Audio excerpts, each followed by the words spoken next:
Hello les amis, aujourd'hui on se retrouve pour la voiture de Julien, un Renault Avantime. Donc c'est une voiture qui fait partie des véhicules qui ont été controversés à leur sortie, pas forcément très bien compris, et pourtant une voiture aujourd'hui qui est extrêmement sympathique à regarder et avec plein de spécificités qu'on va découvrir avec Julien. Bonjour Julien. Bonjour Pascal. Merci beaucoup d'être venu avec ton Avantime. Je t'en prie. C'est vraiment, je pense, un véhicule où il y a beaucoup de choses à dire. Même aujourd'hui encore, je sais pas, je trouve qu'il y a une modernité, un look de concept car en fait. Hein. Ouais, exactement. Aujourd'hui, le véhicule a plus de 20 ans et personnellement, moi, je trouve qu'il n'a pas pris une seule ride, que ce soit en termes de design, en termes d'équipement. Finalement, le véhicule est largement dans le coup encore aujourd'hui, même en 2022, quoi. De toute façon, on va présenter toute la voiture, tous les équipements qu'il y avait à l'époque. Et on va voir en direct, quoi. Ouais, parce qu'en fait, pour resituer l'Avantime dans la production Renault, c'est un véhicule qui est issu d'un concept car qui a été présenté au Salon de Genève en 99. Exactement. Donc ça remonte à 23 ans. Et finalement, ils ont fait le coup le tour de force de pouvoir sortir une version de série, je dirais, extrêmement proche du concept car. Exactement, ouais. Donc c'est presque un concept car de série. Ce qui est complètement dingue en fait. Et pourtant le succès n'a pas été au rendez-vous. Alors je sais pas toi comment t'expliques ça. Alors aujourd'hui, en effet, c'est vrai que à l'époque, Matra produisait le dernier véhicule, l'Espace 3, et Renault a décidé de reprendre la production de l'Espace 4 sous sa tutelle et a confié à Matra en fait un nouveau véhicule où le but c'était d'essayer de récupérer tous les clients d'Espace 3 qui n'avaient plus d'enfants et de proposer un marché de niche où en fait on avait un monospace, donc c'était tous les clients qui aimaient cet espace dans l'espace, ce volume, et ils ont créé un nouveau véhicule en fait en créant un espace mais coupé, donc c'était pour essayer d'attirer toutes ces personnes-là qui avaient eu des espaces avec des enfants étant plus jeunes. Ils ont vieilli, ils veulent un véhicule encore dans le style de l'espace, mais avec un dessin un dessin un petit peu plus stylé, on va dire, un petit peu plus abouti, puis il y a peut-être aussi des équipements, une finition un peu plus premium que sur l'espace. Après, il y a peut-être deux choses qui ont participé malheureusement à l'échec, c'est justement ce style en avance sur son temps, et c'est horrible de se dire qu'il portait le nom Avantime avant l'heure. Il est peut-être arrivé un peu avant l'heure en fait. Peut-être que quelques années plus tard, c'est un véhicule qui aurait bien fonctionné. Pourtant, il reprenait un peu les codes stylistiques de l'espace à l'avant, un petit peu de la Mégane aussi à l'arrière quand on voit la découpe. Aujourd'hui, en effet, quand on reprend ce véhicule, il a été dessiné sous l'ère Renault, c'était sous l'ère Patrick Lequément. Patrick Lequément, on lui doit tout ce qui est Mégane 2, Velsatis. Donc on voit bien là, par exemple, quand on regarde l'arrière de la voiture, finalement, quand on prend une Mégane 2 ou quand on prend un Scénic 2 ou une Velsatis, on retrouve cette même ligne de caisse avec un capot cassé, avec un coffre cassé, une ligne droite. Même les feux à l'arrière, on dirait presque une Mégane finalement. Hein. Donc on retrouve également à l'avant,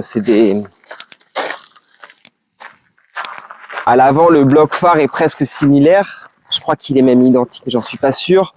On retrouve les ailettes ici sur les espaces, elles sont plutôt sur les rétros, mais il y a des codes stylistiques qui restent. Ouais, en rajoutant les ouïes au-dessus des feux, ils ont réussi à faire un visage vraiment. On a un véhicule qui est plutôt agressif finalement. Pareil, on a un gros bosselage de capot qui est visible sur le côté là quand on se met ici.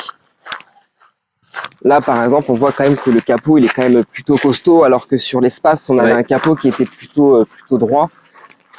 Et on a cette peinture avec des reflets multiples, on va dire, selon la lumière. C'est toutes les versions avaient cette peinture ou c'était Alors non, il y a eu au total il y a eu 13 couleurs. Ça c'est la couleur Step, donc c'est une teinte à effet. La voiture est plutôt bleue quand on a un temps dégagé avec du soleil. Elle est plutôt verte quand il pleut, quand ça manque de lumière. Après il y a eu des couleurs très diverses et variées. Il y a eu du rouge de Mars, il y a eu du vert taïga, donc un vert pomme on va dire. Il y a des couleurs plutôt foncées, des couleurs plutôt sombres, des couleurs joyeuses, on va dire. Pareil, il y a également des harmonies différentes pour l'habitacle. Donc on a deux packs exception où on a 6 couleurs. D'accord. Donc en effet, on a des sièges qui sont pas unis. Donc on va avoir par exemple le milieu du siège, je peux te montrer. On va avoir par exemple ici on a une teinte qui est beige Sahara. Et en fait, sur les autres véhicules, sur les teintes exception, on va avoir ici, par exemple, si on a un vert Amazonie, on va avoir un siège noir ici, et ici, ça sera vert. Ça, c'est les packs exception 1. Et après, on a les packs exception 2, où en effet, le plus gros de la couleur est sur l'assise, et après, c'est le bourrelet qui est en noir. En tout cas, à l'intérieur, lui va extrêmement bien. Un intérieur cuir beige, avec des rappels sur la planche de bord. Un intérieur extrêmement clair aussi du fait du toit panoramique. Enfin non, c'est deux toits. Ah oui, c'est deux toits. Alors, il y a deux toits, en effet. Alors, extérieurement, quand on regarde le véhicule, il est 100% en vert, mais en fait, il y a cette partie-là qui s'ouvre, qui se met derrière, et le deuxième toit, il est fixe. D'accord. Ouais, donc pour en revenir à l'échelle commerciale, je pense qu'il y a deux choses. Il y a le fait qu'en effet, ça soit un 3 portes.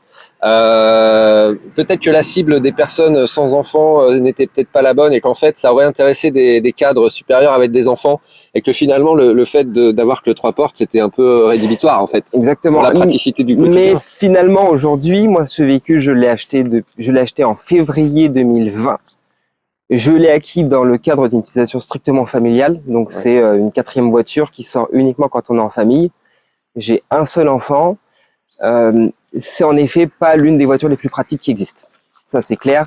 Quand on a 3 portes, c'est plutôt pratique parce que le siège s'avance plutôt pas mal pour pouvoir monter à l'arrière. Donc, oui, il y a quand même un espace. Il y a de l'espace. Par contre, moi, là, je suis en position de conduite. Je suis pas grand, je fais 1m71 et on voit qu'il y a 30 cm au niveau des genoux à l'arrière. Ouais. Je pense que les 3 portes ont quand même fait peur. Ouais, les 3 portes ont fait peur et c'est pas, ouais, elle est pas très habitable dedans, en fait. On peut pas partir en vacances, c'est pas un espace, quoi. En effet, un espace, il y a beaucoup plus de largeur au coude, aux jambes, etc. Bah, on verra tout à l'heure quand je me mettrai à l'arrière, je te dirai ce que j'en pense avec mon 1m87. Exact. Et il y a une chose également qu'il faut savoir, c'est que la banquette arrière, elle est plus haute que les sièges avant. Donc les personnes qui sont à l'arrière dominent un petit peu la route par rapport à ceux qui sont devant. Ils sont assis un tout petit peu plus en hauteur. Ce qui doit être plutôt sympa. Et j'ai remarqué un truc intéressant tout à l'heure, c'est l'ouverture de porte. Là, il y a une sorte de la contre-porte complètement décalée là sur le. Je sais pas. On va essayer de zoomer. Et quand on ouvre la porte aussi, on va le voir devant, ça fait un décalage. Il y a cette espèce de cinématique d'ouverture qui est très spécifique en fait. Exactement. Et qui doit permettre de pouvoir s'extraire du véhicule même quand on a une voiture collée, enfin pas très loin. C'est ça. La portière, elle est très longue et elle est très lourde, 55 kg. Ah oui. Et ça a été fait en effet pour dégager le maximum d'espace pour pouvoir sortir dans les souterrains, parce que si la porte s'ouvrait d'une manière classique en angle, on n'aurait pas, ça serait compliqué pour sortir dans les souterrains quand on est serré. Alors que là, finalement, c'est plutôt aisé. C'est pas ce qu'on fait de plus pratique, mais ça reste quand même aisé. Et on arrive à sortir même sans ouvrir. Ça, voilà, on peut ouvrir la porte à peine comme ça, et là, on peut sortir. Finalement, c'est vrai que c'est une bonne chose. Ça a bien été pensé, puisqu'aujourd'hui, si on devait l'ouvrir de manière classique, on aurait une porte qui viendrait jusqu'ici, finalement. Oui, ça serait juste pas possible. Et en termes de coffre, du coup, c'est suffisant justement pour une utilisation familiale? Le coffre, justement, c'est une soute. Il est immense. Ah ouais. Alors, tu vois, vu de l'extérieur, j'aurais pas cru. C'est impressionnant le volume. Et on a la roue de secours qui est en dessous. D'accord, il est bien profond. Tu dois pouvoir mettre quand même plein de sacs de voyage sans problème. Okay. Et en plus, on peut prendre cette planche, la plage arrière. Tac. Ah ouais. Et derrière, on peut racheter une plage arrière et on peut se faire un coffre compartimenté, c'est-à-dire mettre une plage arrière ici, mettre une autre ici. Et en fait, on a un premier coffre ici et un second coffre en dessous. Ah ouais, c'était bien pensé. Et finalement, le coffre, lui, est familial, hein, sans problème. Alors Julien, du coup, pourquoi t'as craqué pour cet Avantime? Est-ce que c'était une voiture dont tu avais envie depuis longtemps, ou est-ce que c'est l'occasion qui a fait le larron, comme on dit? Ouais, c'est une voiture que je voulais spécialement, mais c'est une voiture que j'avais repérée parce qu'à l'époque, j'ai travaillé chez Renault en tant qu'apprenti en 2004. Et en 2004, je commençais déjà à en voir et pour moi, c'est vraiment un coup de cœur.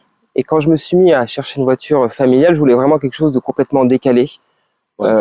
Vraiment unique, à part entière. On voit pas tous les coins de rue. Exactement. Donc, j'ai commencé mes recherches sur des voitures plutôt de la gamme Renault, en effet. Et j'ai retenu ça, en effet, l'Avantime. Il y avait deux voitures que j'avais retenues. C'était l'Avantime ou une Safran biturbo. Ah oui, Le souci, c'est que les Safran biturbo, ça a atteint des prix exorbitant. exorbitants et surtout aujourd'hui la rareté des pièces d'occasion. Et l'Avantime, en effet, m'a toujours séduit et c'était l'occasion de sauter le pas et d'aller vers cette aventure et voir ce que le véhicule, en effet, pouvait donner dans cette expérience-là T'as pas familiale. été déçu Ah non, en du termes tout. d'expérience, de C'est conduite, de confort. à chaque On fois, en c'est un parlera voyage en après, fait. on Ouais. fera un petit tour avec. Et aujourd'hui, pour ceux qui seraient intéressés par un tel véhicule, dans un état comme ça, presque, enfin concours ou quasi concours, qu'est-ce qu'il faut compter comme budget? Aujourd'hui, il y a de tout sur le marché. Il y a beaucoup. Alors, il y a 3 moteurs. Il y a en fait le véhicule, il est sorti en 2001 en finition privilège avec le V6 boîte mécanique uniquement. D'accord. Il y avait une finition dynamique également. Après, ils sont venus étoffer l'offre avec un 2 litres turbo, boîte mécanique. Le V6 a eu également une boîte automatique. Et après, le 2 litres de DCI de 150 chevaux est arrivé pour, on va dire, en milieu de carrière, pour Ouais. diversifier encore l'offre. Et On comme a c'était eu- la mode du diesel, il fallait un C'est peu ça. élargir l'offre. Et donc, Exactement. sur une version V6 comme ça, c'est la plus prisée, j'imagine? Ouais, alors la V6 elle est la plus prisée. Il y a également le 2 litres turbo où il y a quand même une certaine. Le 2 litres turbo, c'est un moteur qui est très fiable, qui est plutôt sobre et qui suffit largement à tirer l'Avantime. D'accord. Là en V6, boîte mécanique ou boîte auto, en très bon état, finition privilège comme ça avec un suivi, un véhicule en bel état, faut compter entre 7 500 et 10 000 euros quand même. D'accord. Ce qui est raisonnable vu enfin, la prestance de l'auto, la beauté de l'auto, si on aime le style et puis surtout l'équipement, la finition intérieure. Alors, finition, du moins la présentation, je sais pas en termes de finition, ça vieillit bien, Ça vieillit bien, la voiture, elle a 20 ans, il n'y a pas de bruit de mobilier, ça craque pas. La voiture, finalement, oui, il y a des petits frais à faire quand même au niveau des trains roulants, parce qu'elles ont 20 ans. Il y a des cylindres blocs à changer, des rotules. Moi, à l'époque, quand je l'ai acheté il y a 3 ans, j'ai eu beaucoup de chance parce que finalement, j'ai mis 6-8 mois à le trouver. Ouais. Et je cherchais un véhicule quand même en bon état. Je l'ai acheté, il avait 133 000 km. Il y avait eu 6 000 euros de facture sur les 2 dernières années avec la distrib, les freins, les amortisseurs, tout l'échappement complet, le moteur de trappe, les réglages des vitres. Ah oui, en effet. Recharge de clim, le démarreur, le compresseur neuf. Qui t'a évité à toi d'avoir à investir beaucoup derrière, quoi. Du coup, finalement, la voiture, depuis 3 ans, je la roule. Elle me coûte juste des révisions, mais j'ai pas changé de frein, j'ai juste changé les pneus arrière, les balais d'essuie-glace, de l'entretien classique comme une voiture classique finalement. Alors nous voici à l'intérieur de l'Avantime. Donc belle planche de bord hein, à Biton. Avec déjà il y a 20 ans, il y avait déjà un écran comme ça. Exactement, ouais. En fait, la finition privilège, elle a la majorité des équipements, c'est-à-dire qu'il y a GPS, régulateur de vitesse, limiteur, les xénons, l'essuyage auto, le rétroélectrochrome, pare-brise chauffant, il y a l'ESP, les rétroviseurs électriques rabattables électriquement, une clim bizone. Ouais, donc équipement pléthorique. Il y avait tout en fait. On retrouve l'affichage des informations de bord un peu comme sur l'espace. Hein. C'est en fait c'est un tableau d'espace en effet. Et sur l'écran, donc l'écran là, enfin je sais pas comment on dit. GPS. Hein, voilà, c'est GPS et ça te permet de voir quoi d'autre? Alors uniquement le GPS, c'est juste uniquement le guidage. Après toutes les informations relatives à l'ordinateur de bord, je les retrouve sur le tableau. D'accord. Donc voilà. Ici, pour commander le GPS en fait, c'est toute la commande du GPS et ici il y a chargeur CD également. Ah ouais. Donc en fait à l'époque c'était une installation pionnière et focale. Donc il y a une télécommande puisque l'autoradio et l'ampli est sous le siège passager et en fait on a une télécommande où par exemple on peut la donner aux passagers qui sont à l'arrière et ils peuvent piloter l'autoradio via cette télécommande. D'accord. Voilà, tout simplement on peut changer et la partie haute est uniquement pour le pilotage du GPS en effet. Donc là voilà, ok, navigation et là le GPS est fonctionnel en plus. D'accord. Ouais, c'est vrai qu'il y a 20 ans, ça devait être quand même. On devait se la péter un peu quand on avait un écran comme ça, parce qu'aujourd'hui c'est courant sur toutes les voitures, mais il y a 20 ans c'était pas si courant. Moi je suis à l'arrière là. Donc 1m87, écoute, bon, on a le siège est avancé, mais le siège est un petit peu avancé, mais si quelqu'un était vraiment installé, ça donnerait ça. ouais, bah écoute, franchement, ça va. Moi qui suis plutôt grand. Et tu sens ta perception d'être plus haut Oui, que on est les en effet précédents plus haut et c'est plutôt agréable parce que les sièges avant ne bloquent pas la vue vers l'avant, c'est très dégagé là au milieu. Donc c'est plutôt très agréable. Non, mais belle voiture. Les sièges en cuir qui ont pas trop vieilli. Non, Hein. ça vieillit plutôt bien en effet. Il y a un accoudoir central également. Beau cuir beige. Ça, c'est ma couleur préférée de siège. Et donc, en termes de motorisation, c'est le V6. Alors celui-ci, en effet, V6, c'est le V6 3 litres, le V6 PR, PR, oui. ou ESL, Ouais. parce que chez Renault, il s'appelle L7X et chez Peugeot et Citroën, il s'appelle ES9. D'accord. Donc V6, 3 litres, ça fait 210 chevaux. Ça doit quand même. Ça marche très bien, en effet, il n'y a pas besoin de plus. C'est donné, je crois, à 0 à 100 en 8 secondes et demie. C'est fiable. 220 points, c'est très fiable en effet. On voit, il y a beaucoup d'Avantime qui équipés de ce moteur-là, qui affiche 280 000, 300 000, 330 000, 350 000. Ah oui, en effet. Bon, bah, écoute, moi, ça me donne envie d'aller faire un petit tour. T'es OK? C'est parti. On y va. Allez, c'est parti. Allez, c'est parti pour un petit tour en Avantime. Alors, c'est la première fois, moi, je monte dans un Avantime. Hein. Ça fait longtemps que ça m'intéressait. Donc, tu vas avoir cette impression de rouler sur un tapis volant sur la route. Ouais, il y a un bon confort. Ouais, il y a un bon confort et c'est surtout, on est vraiment plus haut et comme tu peux le voir, cet aspect lumineux, la voiture est très lumineuse. C'est extrêmement lumineux et agréable à l'intérieur. Et aujourd'hui, moi, ma voiture la plus récente, c'est une Clio 3 et j'ai du mal avec les voitures récentes, c'est-à-dire que les voitures sont de plus en plus grosses, mais à l'intérieur de plus en plus engoncées. Et j'aime pas cette sensation je me sens pas étriqué, c'est pas que je suis mal à l'aise. Mais aujourd'hui, il n'y a plus de voiture. On respire pas, en fait. Voilà. Aujourd'hui, je mets ma main là-bas, mais je suis encore à 60 cm de mon étiquette d'assurance, je suis encore loin. Alors que les voitures récentes, aujourd'hui, on prend des SUV, etc. On évite finalement au point de pare-brise, au point du tableau de bord, et c'est voilà. La ligne de toit est très basse et en plus ils mettent des ciels de toit noirs maintenant, ce qui ajoute encore au sentiment d'engoncement. Cette sensation de tout est engoncé et moi c'est vraiment une voiture à vivre quoi. Hein. Ah bah là oui, le slogan de Renault se vérifie dans cette voiture. Allez, on va aller vers Molle.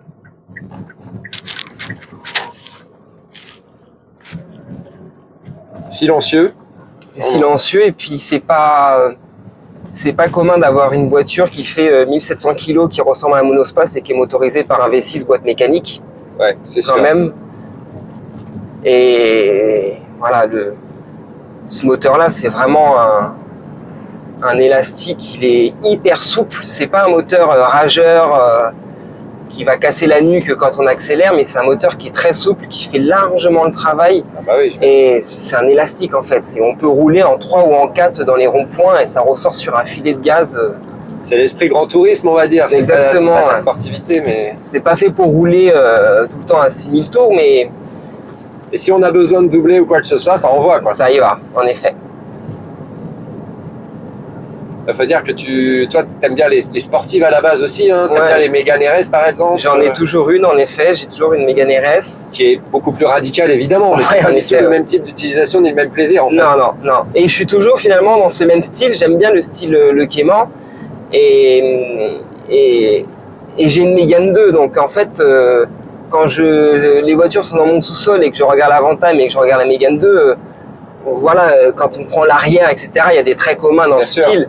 Et moi, j'aime bien cette période chez Renault. Après, les goûts et les couleurs, il y en a qui n'aiment pas, justement. Moi, pour être totalement transparent, quand l'Avantime est sorti, je me suis dit, mais qu'est-ce que c'est de cette horreur, en fait? Mais finalement, maintenant, c'est une voiture qui me plaît, qui m'attire. Et comme quoi, tu vois, peut-être qu'ils l'ont sorti, ils étaient précurseurs et ils ont un petit peu secoué les sensibilités. Malheureusement, ça n'a pas fonctionné. Mais aujourd'hui, c'est une voiture que je trouve géniale, quoi. Elle est osée. Moi, je trouve qu'aujourd'hui, elle prend tout son sens, en fait. Il y a 20 ans, comme on disait, elle était en avance. Aujourd'hui, avec l'esprit Youngtimer et le fait qu'on puisse moins rouler vite sur les routes, que la voiture est un peu à la limite un crime de guerre parce que aujourd'hui on est clairement dans une Europe qui est autophobe, hein, on n'aime pas l'automobile. Oui. Et finalement, pour rouler en famille tranquillement, se déplacer dans les limitations, ça fait parfaitement le travail et c'est surtout très agréable d'avoir un V6, une boîte mécanique et un objet qui est plutôt rare finalement parce que aujourd'hui, en France, il en resterait, on va pas prendre en France, si en France à la limite, il en resterait 1500 ou 2000. En effet, c'est vrai qu'on en voit extrêmement rarement. Hein. Exactement, ouais.